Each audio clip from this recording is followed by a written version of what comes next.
Alrighty, good morning. Getting all set up.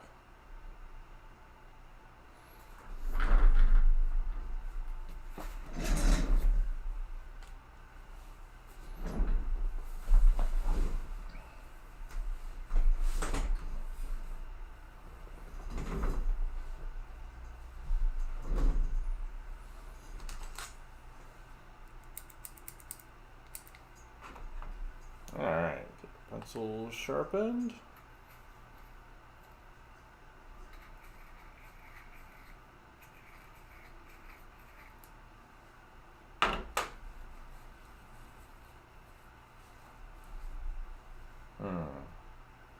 Alright, what do we got here?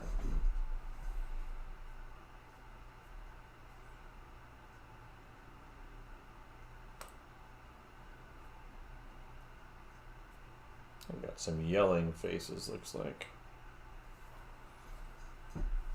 on here, so that should be good.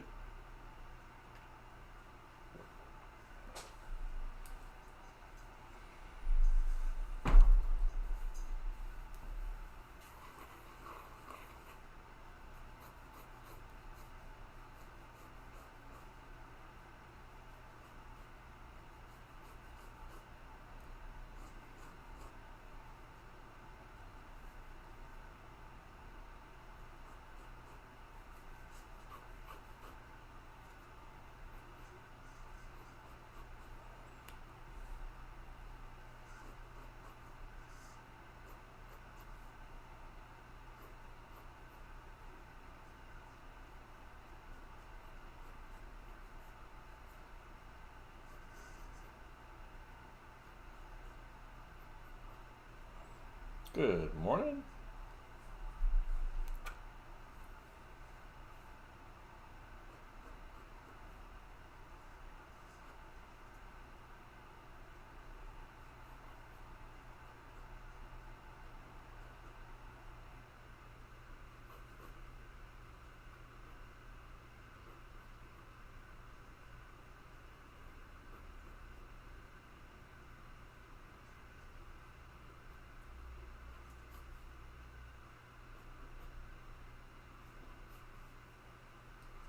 Good morning, good morning.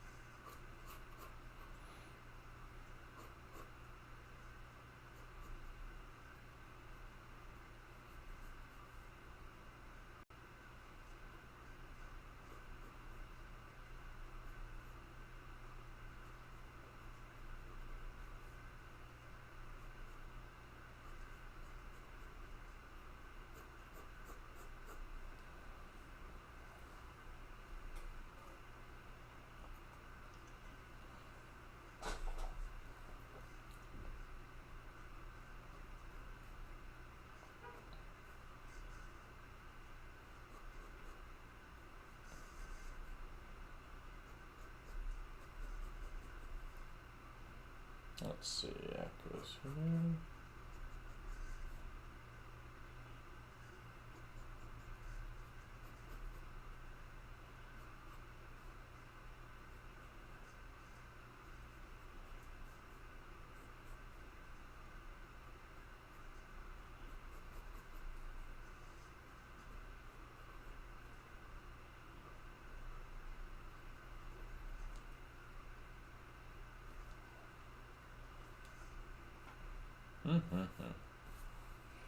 I guess I should zoom in on where I'm working, huh? There we go. That's my morning stupidity at work, right? Sketching here from Stuart Immonen's a run on All New X-Men.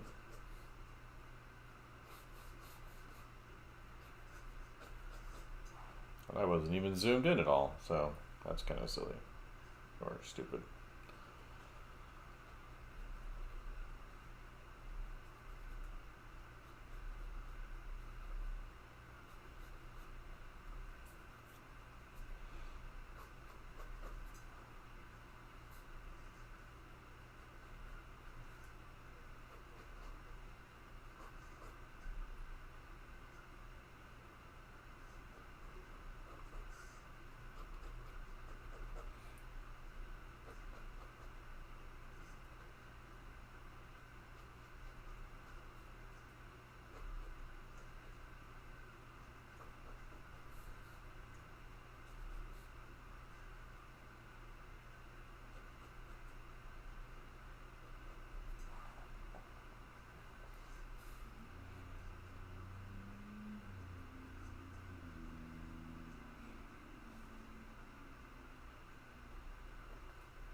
Alright, there's a start on that one. Let's come over here. Another yelling face. I'm kind of interested in this just because of the distortion that occurs in the face. Have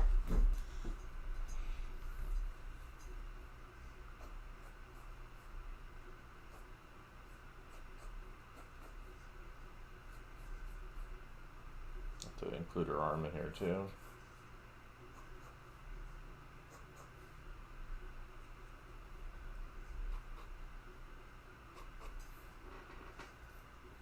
I'm using a pencil.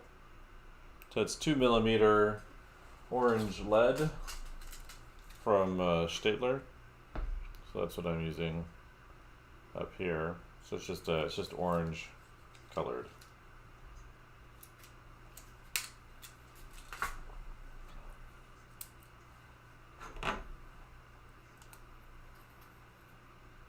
So that's what we got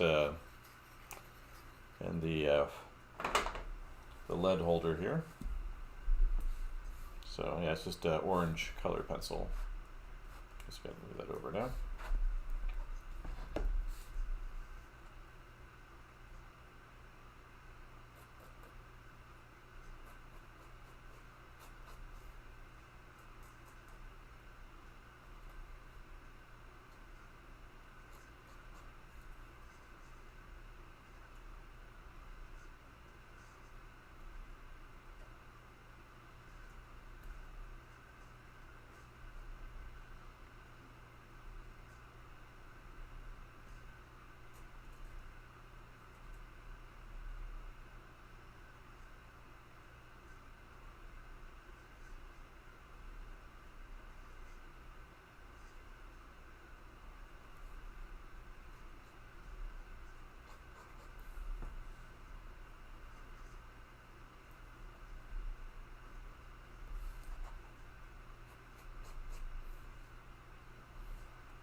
Yeah, that's what we got.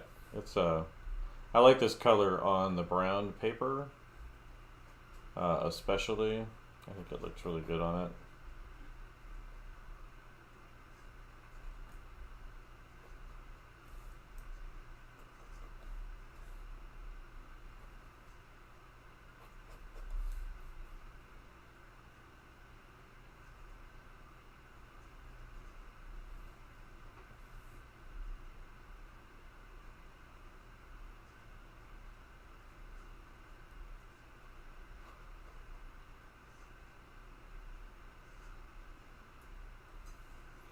So yeah, I think I got it on Amazon or something. If you're looking to pick it up, I also got this lead holder there too. So it just holds lead inside of it at that size. But you can use it for whatever you want. I've got another one that I use for silver point drawing. Yeah. Yeah, it's nice because you don't have to. You can use the regular sharpeners like these with it. So I just stick it in there, sharpen it up, ready to go. You do lose out on like the last little bit of it. You lose out on the last what is that, 3/4 of an inch, but.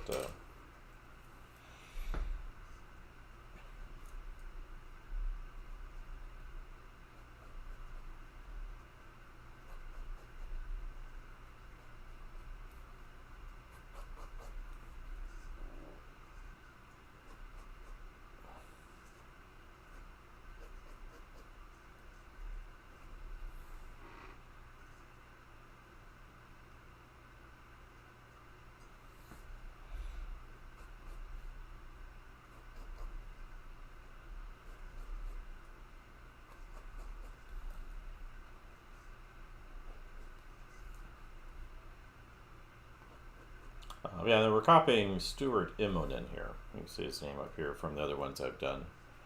All the same brand, not necessarily. I mean, I'm using orange here. They don't make every color. They do make blue. So they got blue. Of course, they make regular pencil leads too. I have other colors from other brands. So Uniball or Uni makes red. I like the red ones too. So I got a red pencil holder for those. And then I did find a black one recently. This was actually black color pencil, not graphite. And it's actually kind of weak, like it breaks really, really easily compared to the other ones I've used. But it's the only one I've found that it has black color pencil.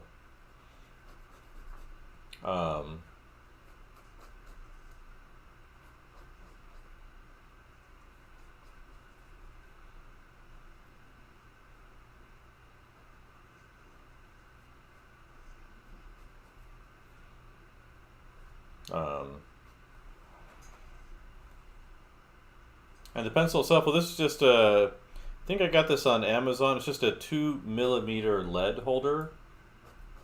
So that's the type of lead. That's on the inside is 2mm, the thickness. You can get different ones. I was hoping to find one that was actually orange. The closest thing I could see was like a yellow one.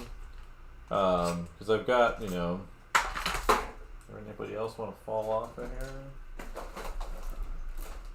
Let's see, put that back. Oh, you stay up there too. Go all the way in. There we go. But I've got like, oh, that's the wrong one.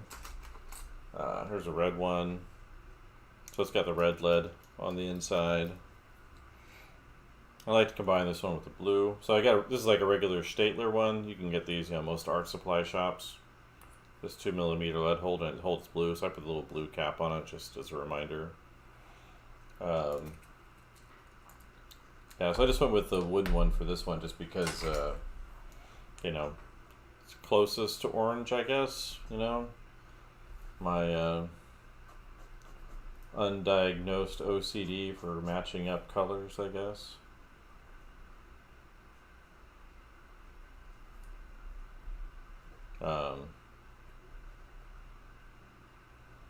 Looking for that consistency. I was hoping to find the actual correct color.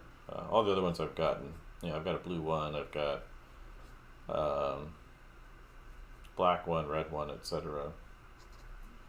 But could not find an orange one. But if I do find one, I've seen ones that are kind of close to orange, but they're actually yellow.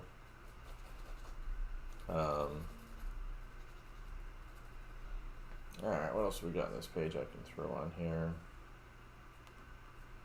Is that it for yelling faces on this page? So maybe I'll go ahead and ink these.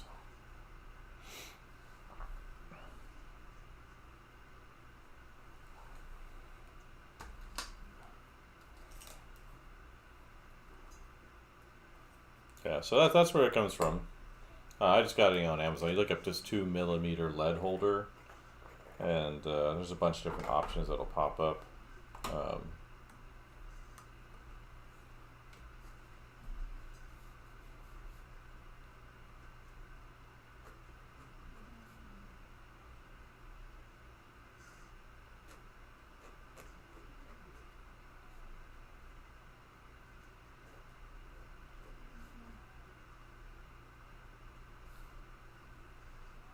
So yeah, hopefully that helps. It's nice to be able to kind of get supplies like this anywhere. Historically, I was growing up. If they just didn't have it in the local art supply shop, they just didn't have it. It didn't exist. As far as I would be concerned. So.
So, but yeah, definitely give it a try.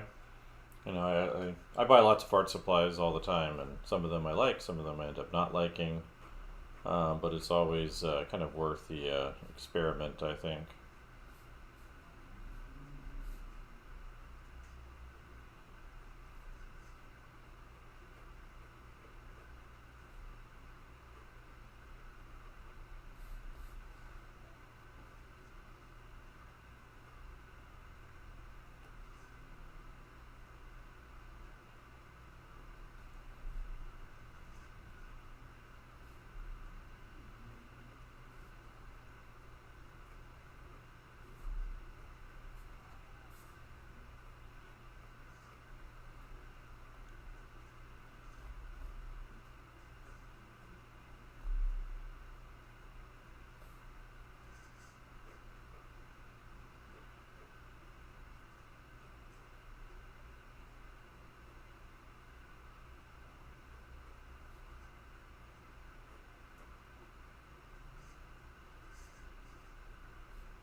Good morning. People popping in. Happy Friday, right? Um,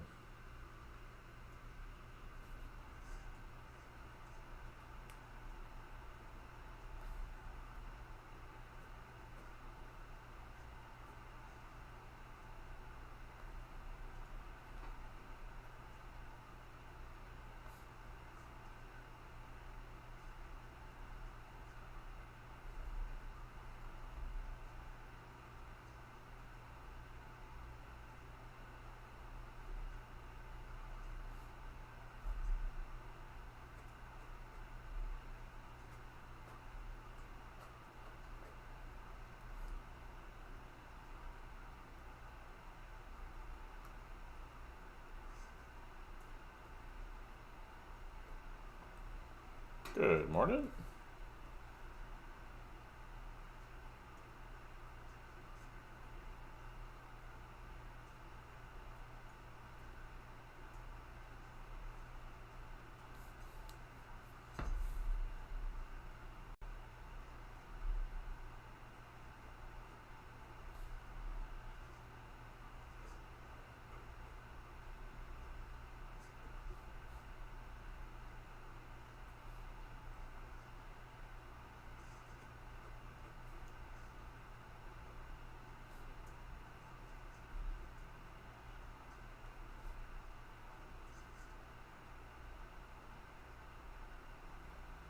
Good morning.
Good morning.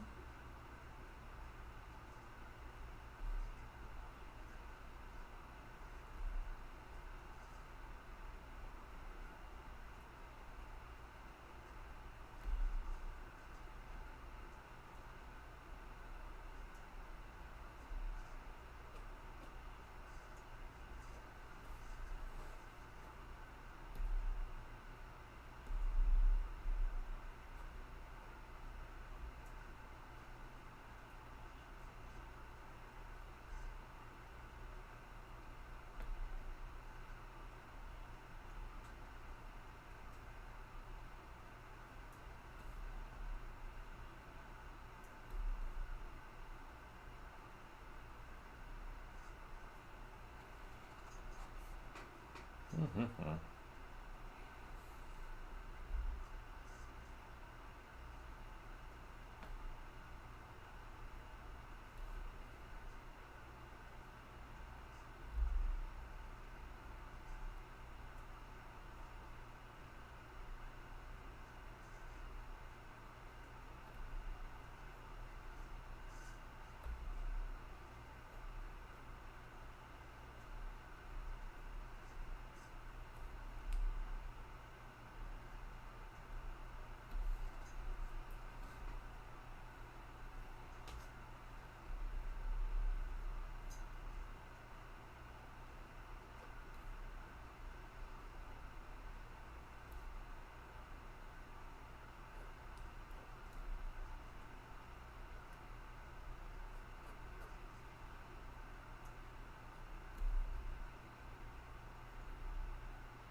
A second here.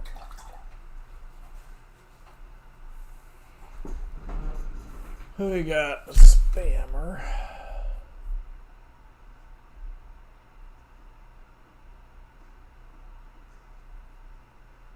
Let's see. Scroll to bottom. Nope. Nope. Where'd it go? Oops. Did something there.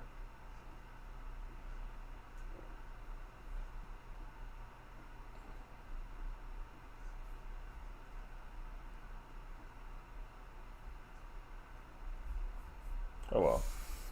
Guess I'll figure that out later. I hit a button I shouldn't have hit. Oh, drop a little bit of ink on her head. Alright.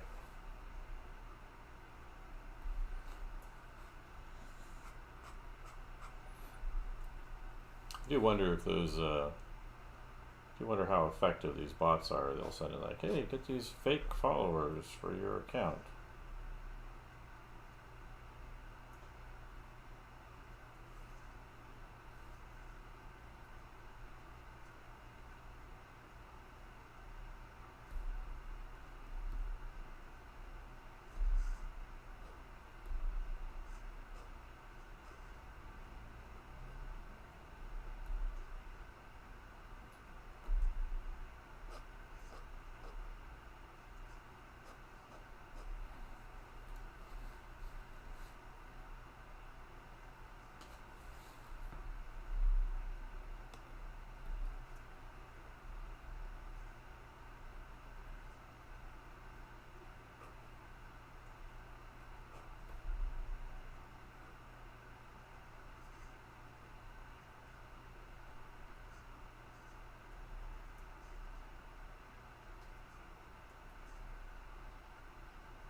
Yeah, well, people are part of it is when you're drawing objects, there's certain kinds of mistakes that you can make, and it doesn't really matter, right?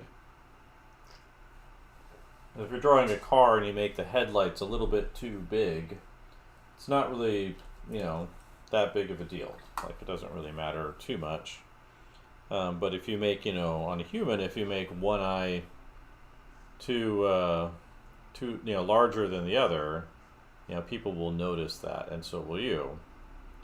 And so drawing people tends to be a lot more challenging because of that. There's built-in personal experience that, excuse me, drives a lot of the expectations. Excuse me. Oof, allergy season. Just hit me all of a sudden again. It wasn't as bad as it was a couple weeks ago. Oof. But, sorry about that.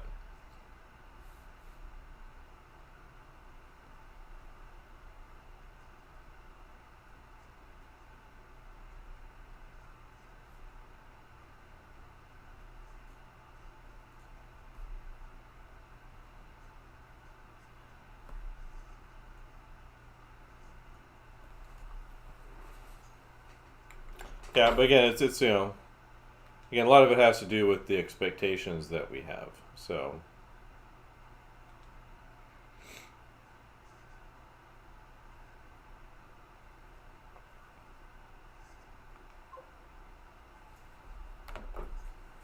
yeah, and I'm definitely a big nerd on perspective. Um, but yeah, with people too, there's also certain kinds of distortions that you can do. So cartooning and things that work really effectively with it that don't always work as effectively with or don't work as effectively sometimes with inorganic objects. Because that's usually the division there, right? There's organic and inorganic, and it's kind of important to kind of recognize that there's different things with that. So you can cartoon inorganic objects, but it takes, I think, a different kind of effort than it does with humans. Um,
Yeah, but yeah, I think I found too that learning perspective can solve a lot of drawing problems.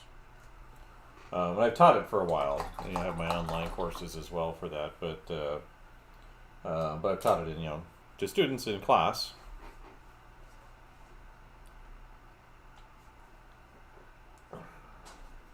All right, how are we doing for time? 30 minutes in. All right, yeah, because these are simpler faces. So um, there's some more yelling faces here, especially the mouth on Scott here. So I'm referencing my iPad that's up here above me. All right, put him down here.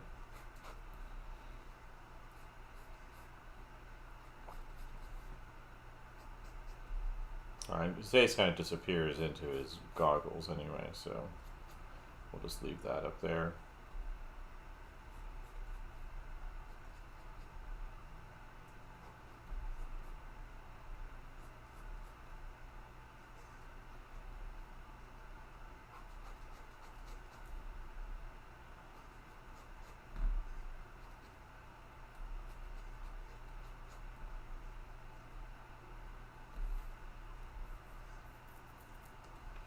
Yeah, so again, learn. It does take some work to learn. Like I've been teaching, basic perspective to my students recently, so not the deeper technical stuff. But I do think the technical stuff can help a lot. It's just that it takes time, and in a semester, especially the class I'm teaching, it's not technically a perspective class per se. It's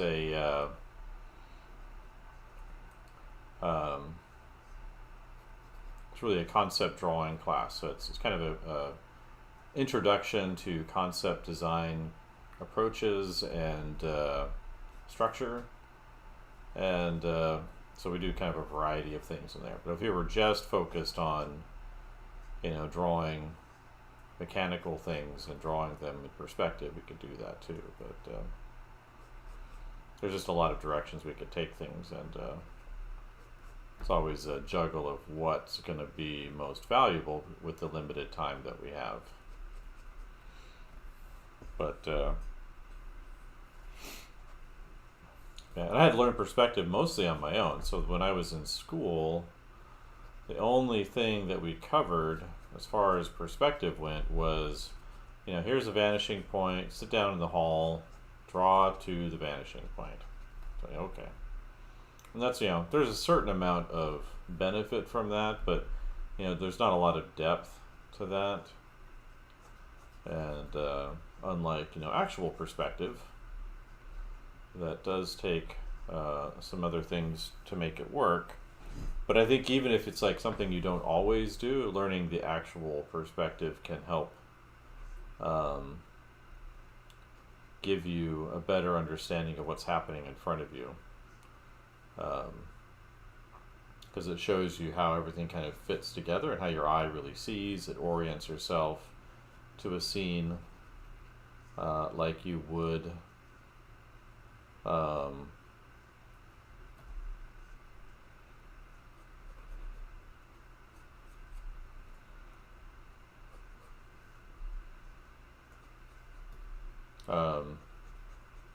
but it kind of helps you kind of see things very differently.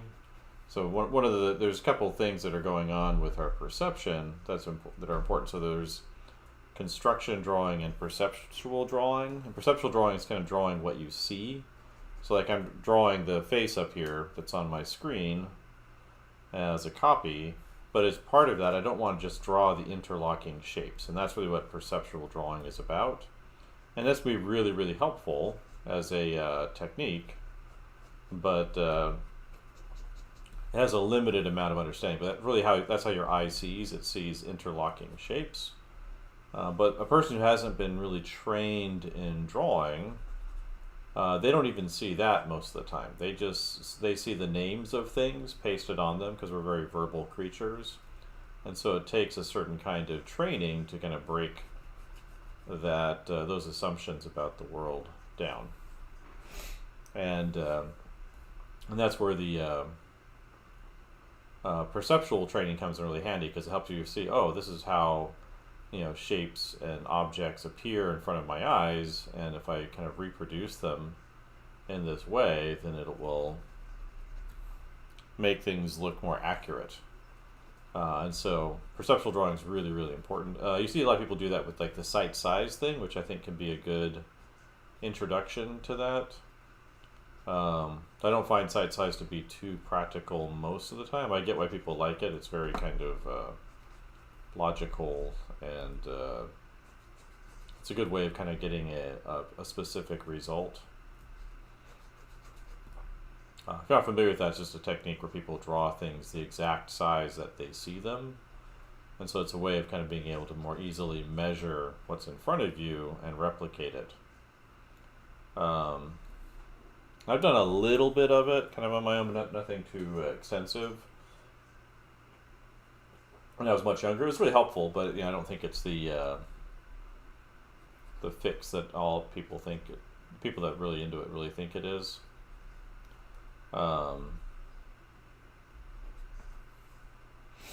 But the other type of drawing, so there's perceptual drawing, is construction drawing, and that's where you assemble things from other objects. So building a figure out of boxes or cylinders or egg shapes like ovoids.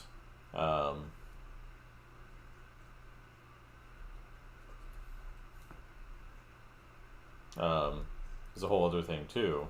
You can kind of mix the two, or the two together, so that you can draw both perceptually and conceptually, or constructively.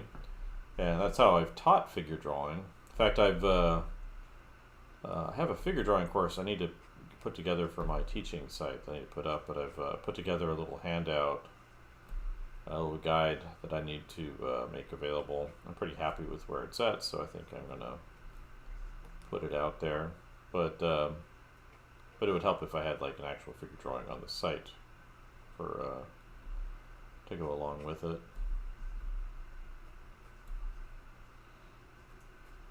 Yeah, but if you do want to learn perspective, go check out my teaching site. It's just myartprofessor.com.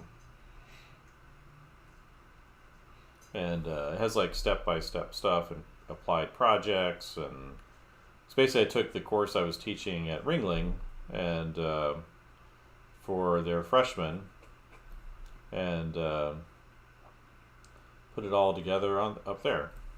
So I'm working on kind of updates. I've been a little bit busy this semester due to an event where we accidentally hired someone who was not, let's say, qualified for what we needed. It turned out he had a host of problems that we were unaware of. And so I had to take up one of his classes, and it's kind of thrown things out of the loop for me this semester to a certain degree. Along with kind of rebuilding the school's focus on illustration.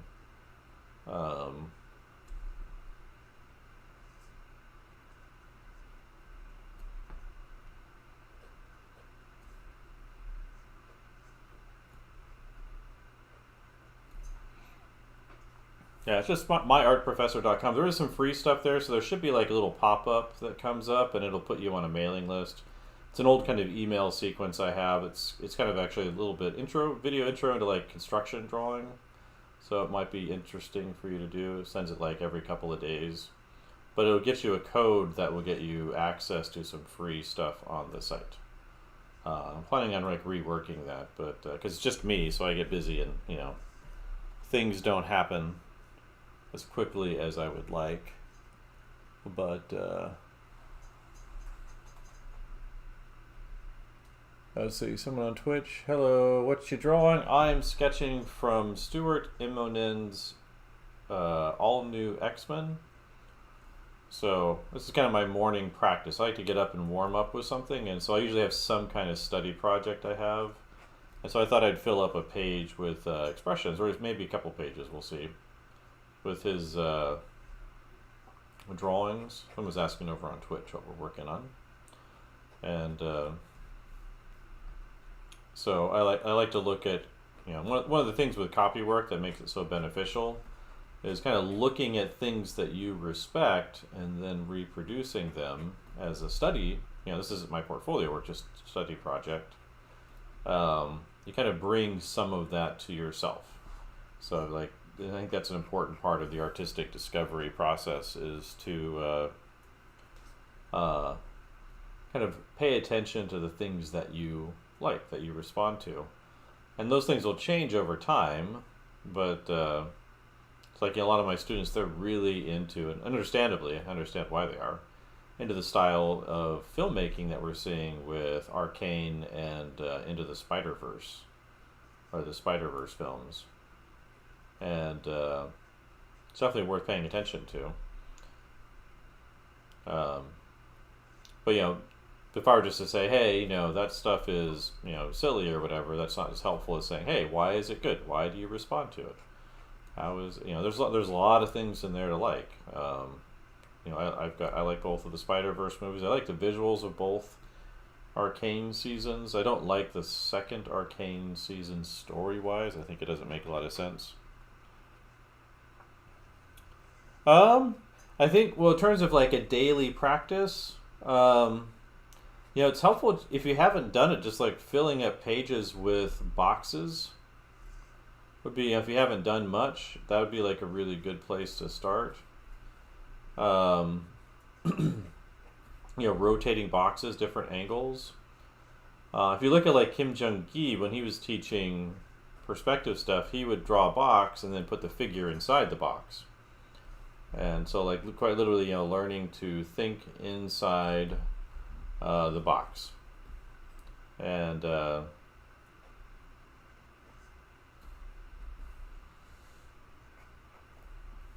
that's going to be a really good thing. And then I would go out and, try and draw from the real world. But if you're trying to practice the perspective half of it, make sure you cite where your horizon line is, what your eye level is in front of you. And kind of just being able to perceive that that's really what the horizon line is. It's just your eye level. And so like dropping an eye level and a center line. So the center line is where your eye is looking, and then kind of referencing that, seeing what's above your view, what's below your view. In fact, one of the big troubles I see with people's perspective drawings is they'll do really great below the horizon line, but as soon as they go above the horizon line, and I don't know why this is the case, I suspect I have some ideas why, but as soon as it goes above the horizon line, they still treat it like they're looking down on it. It's kind of weird. Um,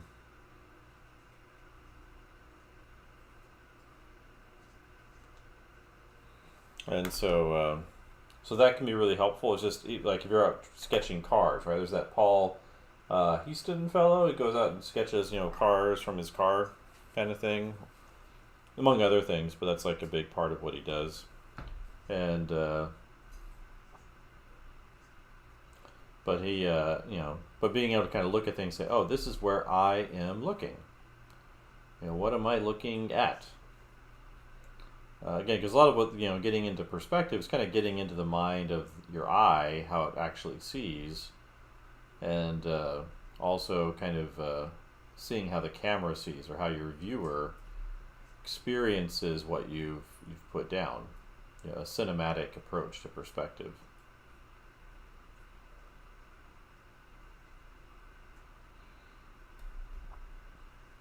But yeah, just keeping a daily habit of sketching scenes. And so seeing how things, overlap, because there's different kinds of perspective, right? So there's linear perspective, which is mostly what I'm talking about right now. But there's also atmospheric perspective, and then there's other ways of showing space, like atmospheric perspective, overlapping, scale, elevation, focal length. So kind of what's blurry in the foreground or background or midground of your images. All those things kind of affect people's perception of depth, and that's really a lot of what perspective is for, is to give you a sense of depth and space that feels believable. And but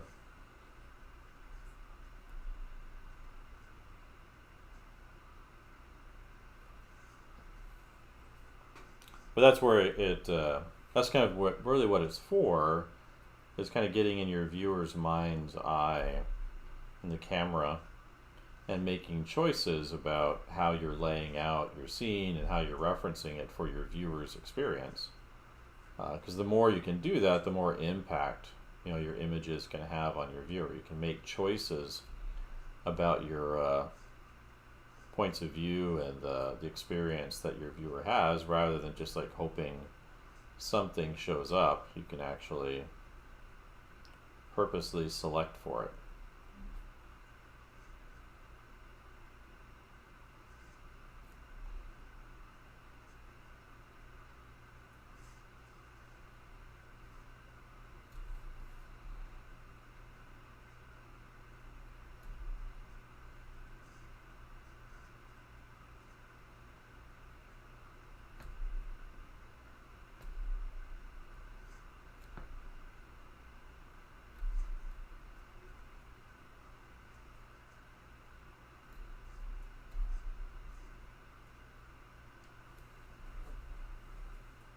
So yeah, citing that center point, that horizon line, can make a big difference.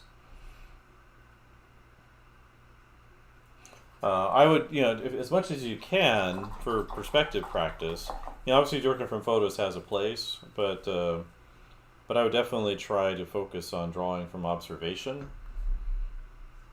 because that tends to make the biggest difference. Did my dog just chirp? It's super cozy when I'm talking over here. Start sleeping. I think he thinks my live streams are boring.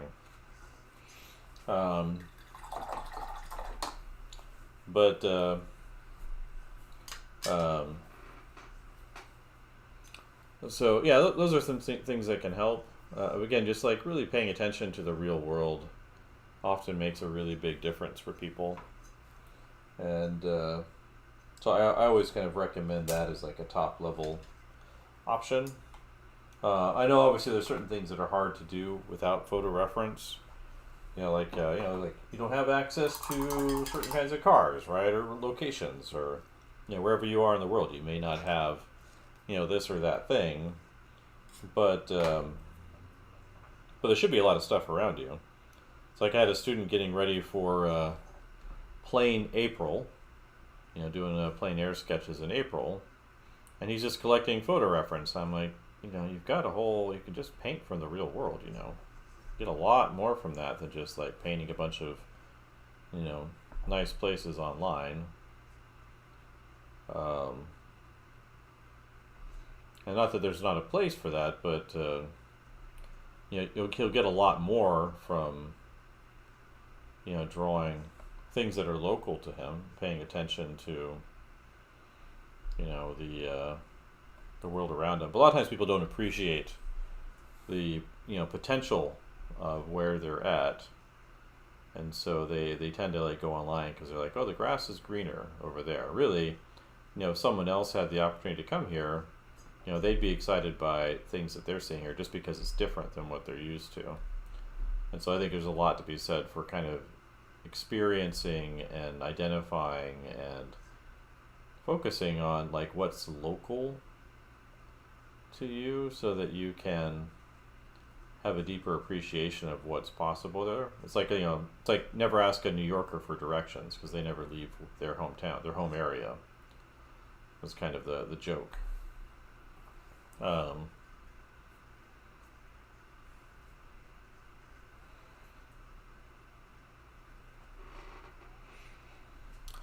But if you're looking for like learning technical stuff, like I've got a course that kind of walks you through everything. I've actually got two versions. I did an original version before I taught at Ringling, where it's just like it's fairly straightforward. It's like you learn the technical perspective and you build some things, and I show some other types of things at the end. So it's more kind of straightforward that way. The Ringling one that I did, which I think so there's like the more detailed course and there's the more basic one. And it still covers most of the technical perspective principles, but it also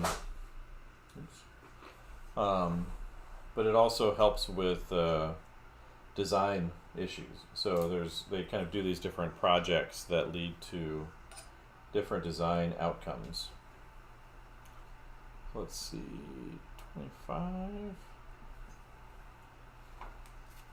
It's today the 28th.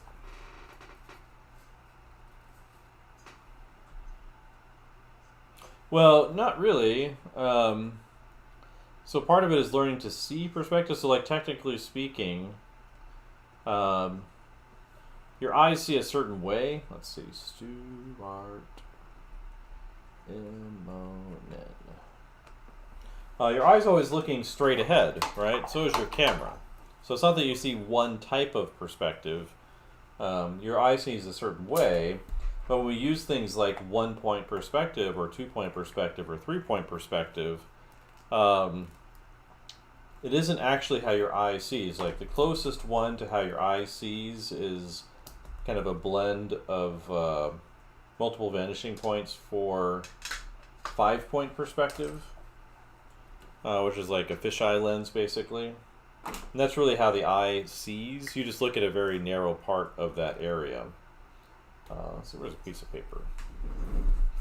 Where's a piece of blank paper? Maybe over there? This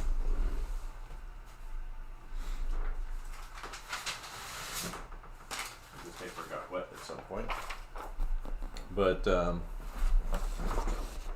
yeah, so in reality, like your eye does not see. Let's back this up a little bit. You don't quite see linear perspective in the way that your eye actually sees. So linear perspective is just a way of constructing a visual field in front of you. So there's a little piece of paper. Here's my orange pencil again. So the idea with kind of how perspective works is, let's see, let's just get, where's a magnet? There we go. Magnet is, you have your horizon line, right? And so this is your eye level. So this is, the level at which you're looking. You can turn your eye up or down different directions, as you look around in the world.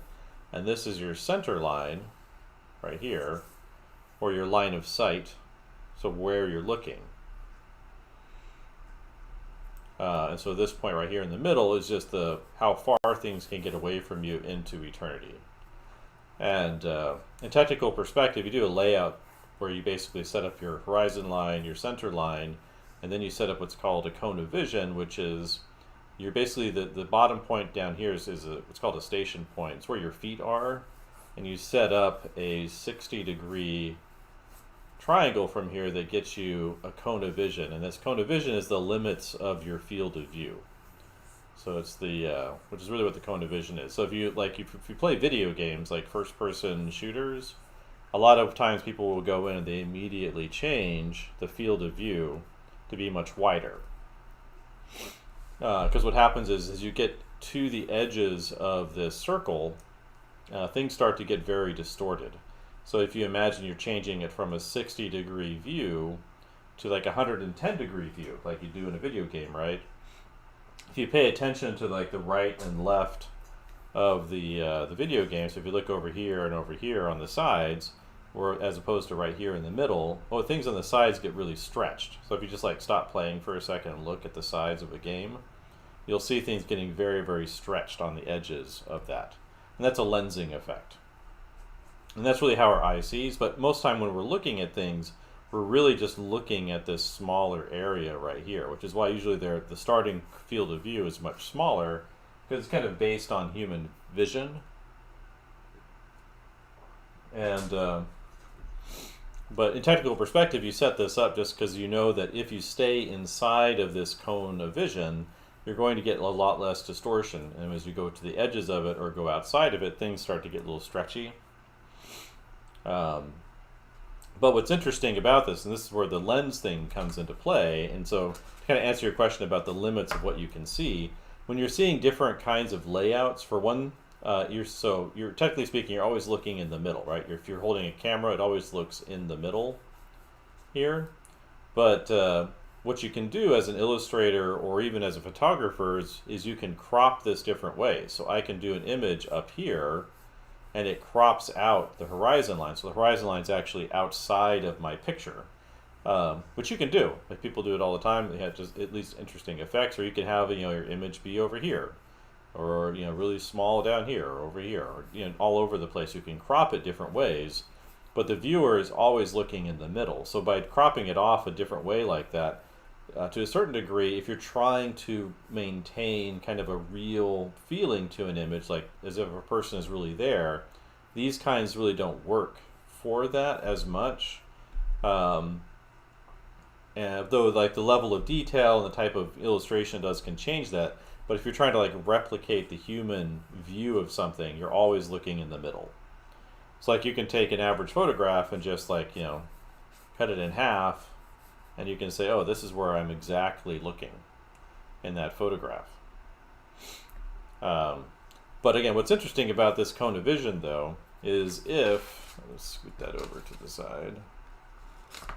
But if you have like a standard 35 millimeter lens or 50 millimeter lens, what that number refers to is the distance from the aperture to the lens. And so if you look at like your standard kind of 50 millimeter lens, the triangle it makes inside is just like this one. And that's usually the lens that has least amount of distortion effects that we're looking for typically. Whereas if you have a wide angle lens, and that's usually something that fits into that, let's say, 30 to, say 8 millimeters or something like that. So really, really shallow. So you get a much wider triangle. And so your cone of vision changes to be like this. And so usually in that kind of thing, we have to switch to 5-point perspective, which is the fisheye perspective type, like Kim Jung-gi draws in fisheye. Or if you want, if you want to focus in on a narrower area in the middle, how narrow that gets all of a sudden. That's similar to what you'd get from a telephoto or a long lens. So those can range anywhere from say 80 millimeters to 600 or 300. Let's go. That's fairly extreme. 300 millimeters. So the distance from here to here is 300 millimeters or 30 centimeters. It's pretty extremely long lens, and so that narrows that vision. So your cone of vision is like right here in the middle, and that really flattens things out, which is the effect you get with the telephoto lens. I came to this realization when I was teaching this type of perspective stuff to the students I had when at my last university at Ringling, because they're motion designers, and so they're very concerned about the effect of film or cinematics, because they're working in 3D and they got to render 3D scenes or animate things, and so kind of being aware of the lenses that happen as a result of the perspective makes a big difference for their kind of underlying understanding of how things actually work. So that's actually kind of important for them, but I also think for anybody. So if you're interested in storyboarding, or you're trying to get your viewers' experience in the scene, kind of being aware of what's going on really helps. In fact, when I was teaching their class, and I'll put this eventually into the perspective course stuff, that I need to finish the final project on there. But for the telephoto one, I would take it to an extreme where they would do it with orthographic view just at a side. So instead of drawing at an angle, yeah. But again, one of the things I did find though, as I was working on this course stuff, and I'd realized this right here. Of course, I wasn't the first one to think of that, and other people have thought of it, but I did find it in Marcos Mathieu, or however you say his name, Meister's books. And he's got a series of books called Framed, so like Framed Ink, and he talks about it in Framed Ink, and a couple other ones. But yeah, again, this is stuff I had to figure out on my own. Originally, my perspective drawing classes were just sit in the hall and draw the hallway. But because really, like this setup right here, all it's referring to is how the viewer situates themselves in the scene. So if you were to draw like a little, if I can move this to a better place for you, draw like a little stick figure up here, standing here, and they're looking ahead. This is all that cone of vision really is. It's just the view coming out of their eye, looking ahead of them. This is the horizon line and the center line moving ahead in space. And this is like the line on the ground here, moving ahead in space. And that's the trajectory that you're pointed and looking at. And so when you look at things through that cone of vision, that's what you're seeing. And that's just like just like looking through a camera. So yeah, so it's not. I think it's like perspective can seem a little bit scary, but when you recognize it's just kind of reflecting that point of view, then it's far less intimidating. And again, that's why I set up these courses for the students I had there, was to kind of walk them through this stuff step by step. And go through the actual technical perspective stuff, especially for 1 and 2 point perspective, and then the general stuff for the other types of perspective, just because there's so much distortion that happens in 3 point perspective and even 5 point perspective that typically happens that we don't tend to worry about the measuring in there, but it's very easy to measure stuff in this kind of perspective. So for example, you learn in the course how to set up your vanishing points in 2 point perspective, and you find out they're at right angles to each other from where the feet are. So if you're to go up here, there'd be a vanishing point here, another one to be off over here somewhere, off to the side, but they're always at a right angle to each other from this station point. And then you can measure space back by creating what are called measuring points. And you can actually make perfect squares, not just general rectangles, but actually perfect squares in perspective through these tools. And so once you kind of see that, it kind of helps you see how the world is constructed, how things actually should look. It kind of ruins some art for you though, because a lot of people don't understand these things. So you'll start seeing doorways in other people's art, and it look like the doorways are like 15 feet wide, or 1 foot wide if they're distorting it. Yeah, so the horizon line itself is your eye level. So it's just whatever your eye level is. So if you have your eyeball here looking ahead, it's just if you're looking in that direction, it's just your eye level. So that's all the horizon line is, and you typically put most vanishing points end up on the horizon line.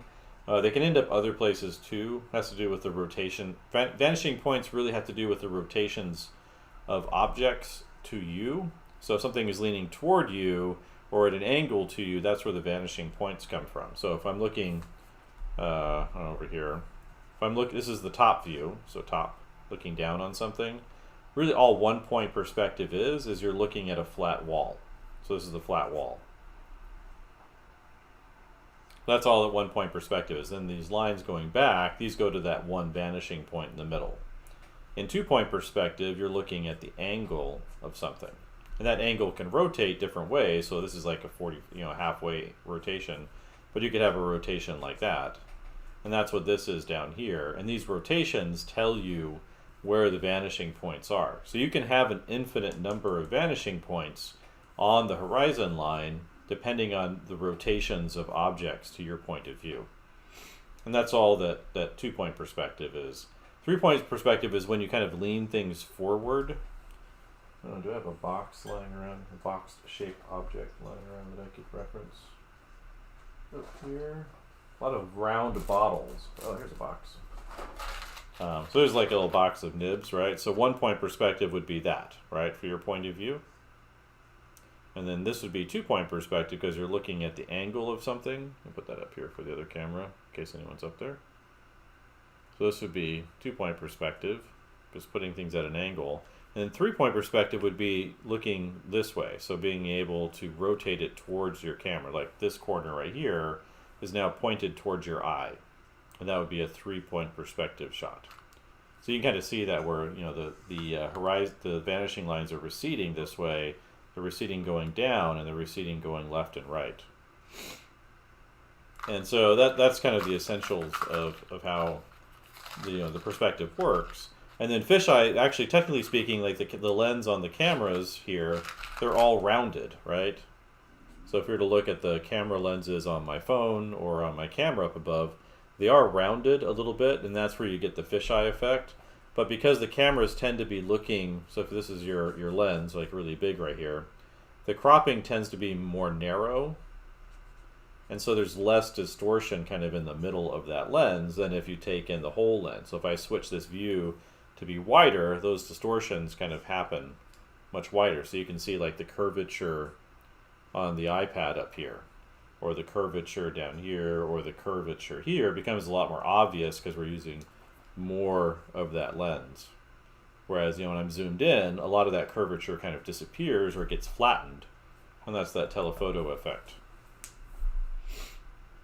Yeah, so the distortion is based on your field of view. So if you widen that field of view, things get very distorted and very kind of bendy. When you narrow it, the narrower you go, so again, the standard view is the 60-degree triangle here, or the 60-degree circle. Because all this circle really is, and this point right here, is just this. Up there. And so the more you narrow it, the more things get less distorted. Though telephoto can technically be a kind of distortion because the idea is you're drawing in a really small area of your field of view, and you don't typically look at things that way unless you're looking through a tube, right? But this tends to flatten out the perspective a lot. So depending on where your vanishing points are placed, because up here, like say if your vanishing points are here and over here, you're going to get these nice dramatic angles like that, that aren't too distorted, but are still fairly dramatic. Whereas if I'm drawing to those same vanishing points inside of here, they're going to be a lot flatter.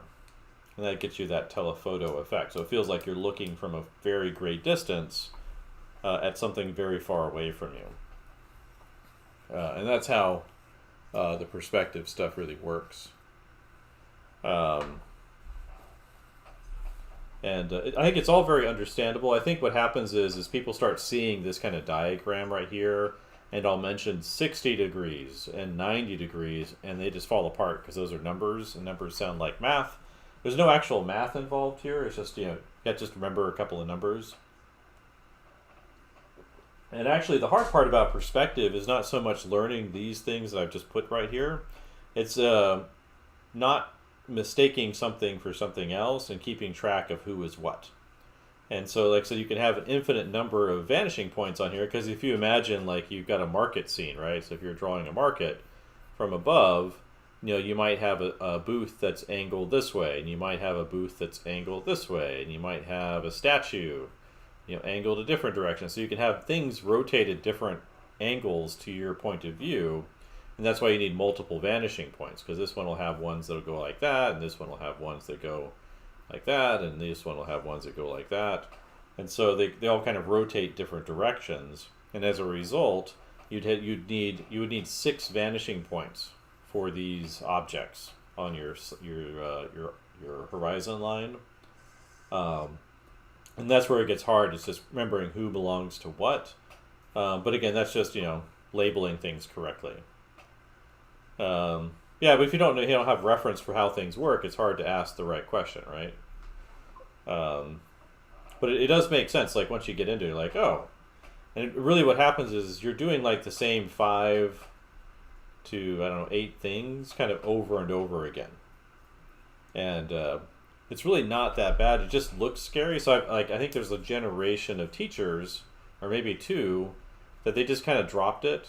They just ignored it. This was even before people were using like 3D to draw over stuff, right?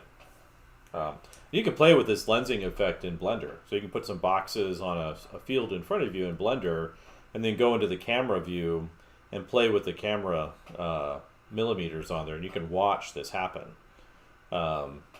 which is kind of interesting to see. You have to see, one of the things I show my students is like if you want to keep the same view of the objects, you have to zoom in and zoom out with the camera in order to keep those things in scene. So like if you're using the telephoto, you start off with the regular one, you get all the objects in the view, then you just leave it there. But if you go to the telephoto, to go to the wide angle lens over here, you have to zoom in really close, because if you don't, you're going to have a really small set of objects in front of you with a lot of extra space. So if you want to keep the same view, you have to zoom in really a lot closer. And with the telephoto one, you'll end up, if you start at the same distance as this one, you have to zoom back really far in order to get the same view. And so I think that's where the real value in it comes from, is like it helps you see your viewer's mind's eye. And I think some people learn to do it intuitively with a lot of practice and drawing and all that. But I think you can kind of shortcut a lot of that if you just understand why it's working the way it is. So like I didn't learn technical perspective until after I was in grad school. There's actually a class I could have taken in grad school that would have taught me it. I took a different class instead, but I was teaching a drawing for illustration class where perspective was part of that, and I was referencing Andrew Loomis's book Successful Drawing to help me with the course. And anyways, there's something he tells you to do in there relating to these measuring points I was mentioning before, and he's actually wrong. And I didn't realize that, and a student asked me, well, why do you do it that way? And I didn't know why. I just knew that's what he said to do. And so I started doing a deep dive into perspective over that weekend, and I was like, oh, he is wrong. You're supposed to do this and this, and it's not that hard to do. It's just like one extra step. But he didn't want to do that one, I guess. But yeah, but as soon as you kind of start to see kind of how things are constructed, it kind of is like it's like a superpower. You look around and you're like, oh, this is why, I see things the way that I do.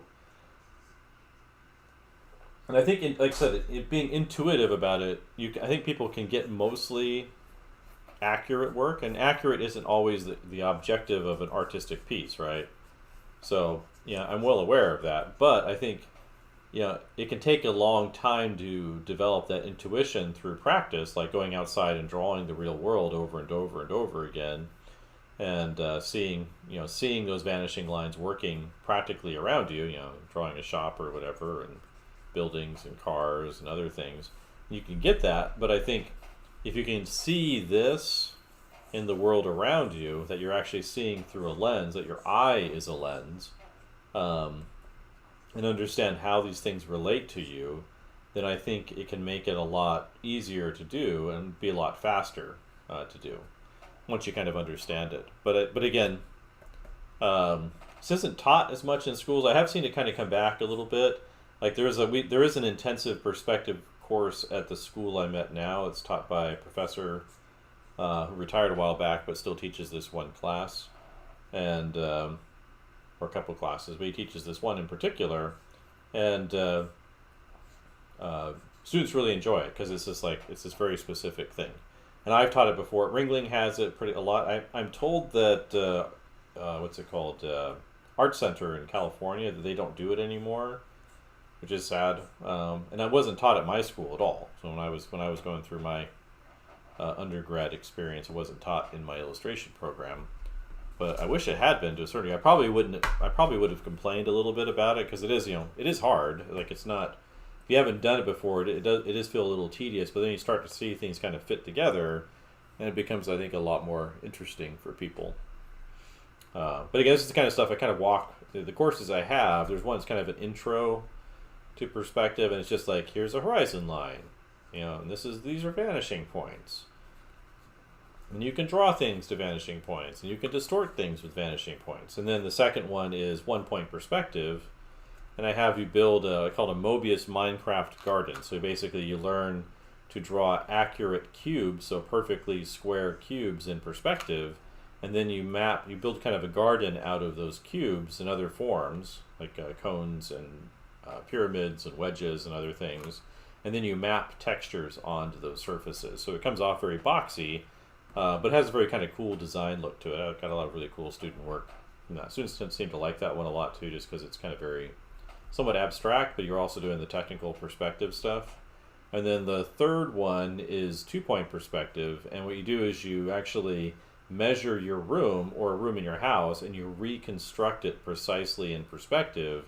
And then there's an inking technique where you fill in the lights and the shadows without any outlines. So the Mobius one uses a lot of lines because it's referencing Mobius or Jean Giraud, the French illustrator. And the other one is more of a no-tan exercise where you kind of fill things in with just black and white shapes as a silhouette. And that's the 1 and 2-point perspective. And then the fourth course, with their fourth project they would have had, which I need to finish, it's kind of partially there. So you make like a little street scene using isometric perspective, which you can't see at all. Like you can see it in video games, or you can set up a render on the computer. But you can build a little street scene out of isometric perspective, and then the course after that is you draw that point of view. You draw from different points of view inside of that scene, and learn how to reference that isometric drawing as a actual perspective drawing. So they'll look at this, and then they'll rebuild that in. So if I was looking at this shot right here, I'm kind of looking at the side of this building here. I can see it going away from me, and the other building's over here, lined up with that one. And you kind of reconstruct this with 1, 2, 3, and 5-point perspective to create that. And that's the course I need to finish. There's a few demos for the finishing projects I need to do, but that's probably what I might spend the very beginning of the summer on, or something, or maybe sooner if I can get things sorted out here first. But again, the main thing is being able to see this cone of vision, the horizon line, the center line, can make a big difference for how you look at the world. So if you're outside sketching from a street scene or something, if you just drop make a little box to draw in, and you drop a little center in the middle and a horizon line and a center line, and then reference that as you're looking at things, saying, oh, I am looking at this thing. So like if you're drawing a car, maybe you look directly at the headlight. You're like, okay, I'm looking at the headlight on this car across the street, and I know that anything that is below that is going to be below my point of view, and anything above that's going to be above my point of view, and anything to the left of that point is going to be to my left and my right, and help you kind of see how things are built out. But yeah, it's just like really paying attention to what you're doing. And actually, when you're working on this too, you can build things out of boxes too. So like, oh, it's a 2-point view of this car, so I know it's going to recede this way and it's going to go this way. Even though I'm looking at this one point, I know that the vanishing points are going to work, in a particular way on it. You'll learn to see things like the rotation of ellipses is really important. So if I have a cylinder going this way, the ellipse has to rotate with it. Although if you rotate the wrong way, it'll look weird. Look like the camber is off in the car. So there's a bunch of things. Ellipses are a big deal in perspective, like learning to render them, or circles in perspective. is a really, really important part of learning perspective. But yeah, this is the kind of stuff I go over, with my students in the classroom or online at my little site there at myartprofessor.com. But yeah, that's a kind of a quick overview of what's important. Again, Marcos, his books are really great. I can definitely recommend all of them. There's actually a new one I'd like to pick up, Framed Environments. I just haven't ordered it yet. But he's got like this series of books called Framed Ink, Framed Ink 2, Framed Perspective 1 and 2, and then he has one on drawing called Framed Drawing. My take on Studio Ghibli AI, well, my take on AI is for morons. If you want the short version. I'm about to shut this down because I've been going for a little longer than I should be. But I find it to be, any of it, pre and post, this Ghibli thing going on, which will only last for probably a few more days before people stop caring about it. Is that it's a great way of undermining your own intelligence and humanity, is to start using AI. And there's actually studies coming out that are showing this, so it's not just my opinion or my assumption or my good judgment, if you will. There was a study that came out that was actually funded by Microsoft, and they own Copilot, right? The study showed for people that rely on it, it undermines critical thinking skills. So basically, it makes you stupid. Which, should be obvious, right? If you're relying on it to generate text or images or other things for you, then, you're going to have less awareness of what you're doing. You're going to be less competent at your job because you don't know what you're doing, which should be pretty obvious. And then another one came out recently, actually from my university, and the guy studies international emergencies and things like that, so like war and foreign policy and that sort of thing. And he was pointing, and his study showed that if a critical decision thinker or decider, right, so someone who makes critical decisions, like a leader, is faced with AI or a policymaker, if they believe that the other side is only using AI, they are more hesitant to make decisions because they think the other side is smarter than they are. And so they're unwilling to make decisions that are important when faced with what they believe is AI on the other side. Which is, scary, right? So imagine what that does, if you're trying to make decisions as an artist and you're facing that. And then the other one that came out recently too, and I forget who it's from, where the study was done, but basically it found that people who rely on AI for emotional and for practical reasons, so people that use it to create work for work, like write their emails or generate images or options or whatever, or use it for like mental counseling. So some people talk to it like it's a advisor or a psychologist or something like that.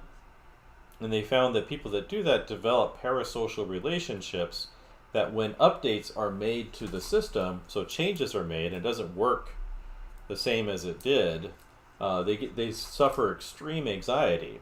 And what they found, it was really interesting, was that the people that use it for practical purposes, so people that use it professionally or use it for planning their day or researching information or something like that, is the changes are actually creating more anxiety for those people than the people that use it for emotional reasons. Which I think probably has to do with the fact that if you're relying on it to produce a real world outcome, and that outcome is not consistent, then I guess that would drive more anxiety than, say, an emotional relationship where things can go up and down.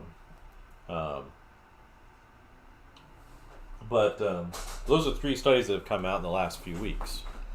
It'll be interesting to see what else happens with that. So, yeah, but the Miyazaki thing is it's just another example of that crass lack of interest in humanity that the people making these systems have, and it is very disappointing. So, I know at the last school I was at, the department I was in, they became very fixated on it. They believed that, even if it takes over their jobs or, takes over their profession, that they will be they believe that they'll be the curators of these systems. And I think they are dead wrong about that. We've had curatorial algorithms for 2 or 3 decades now, right? So if you look at like your music playlist maker, right? Whoever using Spotify or Amazon or YouTube or whatever, that they don't need a curator. They already have curatorial systems. They don't need you with sufficient data. There is some hope, though. For example, like OpenAI, maybe a reason that they did this is the fact that they are a company that generates no profit, and they have no path for profitability. So Microsoft also, around the same time that study came out, said that they do not see a path forward for profitability with these AI systems. That they just don't see a potential outcome that equals, anything worth the investment. Got my really bad right angle there. And so they've been backing off of some of the deals they've made for energy sources, and for data centers, like significant backups. I think there's 2 gigawatts of power that they've canceled contracts for, which is a pretty significant amount of power. So those are some kind of things that are going on. I'd rather not pay any attention to it. My thing is like when I've been watching it come in over the last 10 years or whatever, since this stuff first started appearing, my attitude has mostly been, oh, that looks like a neat toy, and then I go back to my drawing and my painting and my illustrating and idea making and all that. I never really kind of used any of it very much historically, and I just kind of watch it come and go, and then I watched it develop into this bubble over the last few years, which is, I think it really is what we're seeing is a bubble. For example, OpenAI, who's the one that made the Ghibli filter, they earned $9 billion last year. So they had $9 billion in income, but they reported losses of, I think, $4 or $5 billion.